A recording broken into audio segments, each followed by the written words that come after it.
Hey everybody, this is Jason with Brett's Brick Builds, and on this week's review we have the Technic kit from Lego of the Batman Batcycle. It is kit number 42155, 641 listed pieces, and let's go ahead and take a closer look at what we got going on here with this kit. From my own research of what I was able to do online, there doesn't appear to be a lot of consistency on agreement of what the actual bike slash motorcycle for the movie was made from. I've read everything from it's a disguised electric motor to it is a BMW double stacking the boxer engines like on their adventure bikes. I read that it is based on an early Honda CB motor. So there's really not a lot of consistency online on what the motorcycle as far as an engine was based off of. But we can, in the Lego kit, go ahead here and pull this off and we can see inside of our cylinder.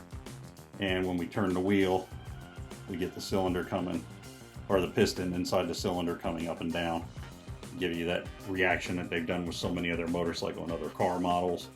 And you can go ahead and pull that piece off and see the pistons operate inside the motor. Now let's take a look at the rear subframe.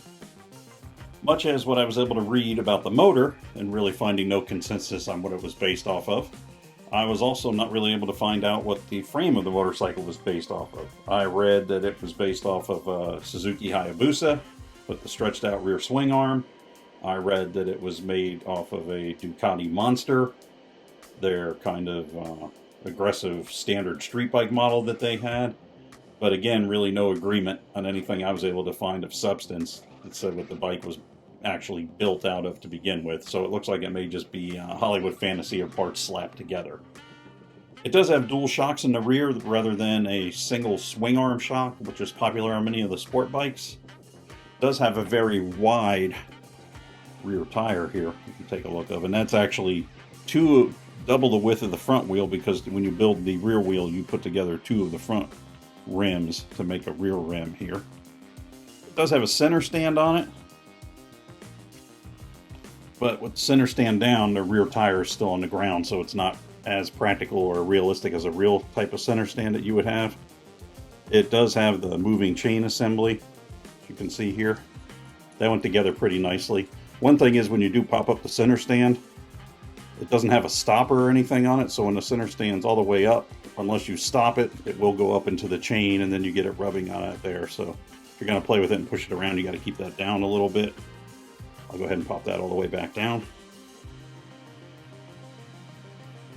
Around at the front, we have two shocks. So we have movement, actual working suspension on the front. It's got dual disc brakes on there. Doesn't have any kind of gauging. Lay it down here on the side so you can see it. Not really any kind of gauging there. There's just two of the red pins that hold the plastic together. There's no levers. It doesn't have a transmission like the last Ducati street bike that they made. It just has foot pegs for it. No clutch, no brake lever. But overall, I thought it was a pretty decent build. It took a little longer than I thought it was gonna. Some of it was a little more complicated. Not really complicated, just a lot of detail putting these exhaust pipes together. The bike does have working suspension in the front, which is quite nice. If you go ahead and put the stand up, you can go ahead and see that the whole bike flexes there on its suspension that it has. Pop the stand back down. From the front, you can see at the end of the handlebars is where the rearview mirrors are at. It doesn't have a windshield, that's just open. It's got a headlight on the front. It doesn't have a brake light.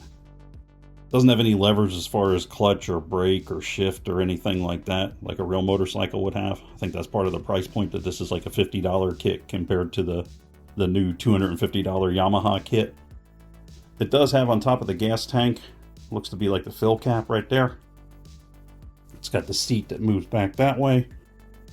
And overall, I think it's a pretty decent build.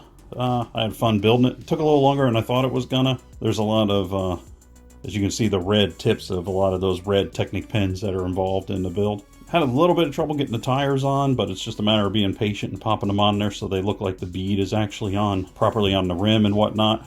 I would recommend it as a build. As far as practicality in the real world, if this was a real motorcycle, to me it's got a very long wheelbase, so it's not going to steer real quick for you.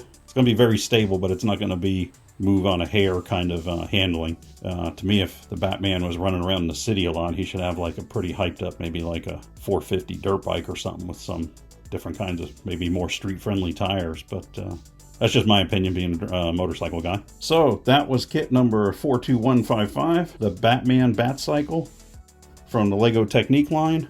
It is 641 listed pieces. As usual, you're going to have some time putting that chain together. It's not a big deal, just take some time. Overall, I would recommend it. If you could go ahead and throw us a like and subscribe, we'd appreciate it.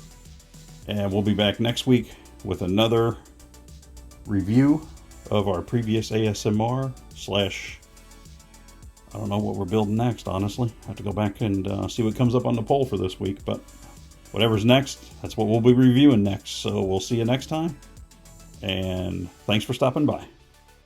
Bye.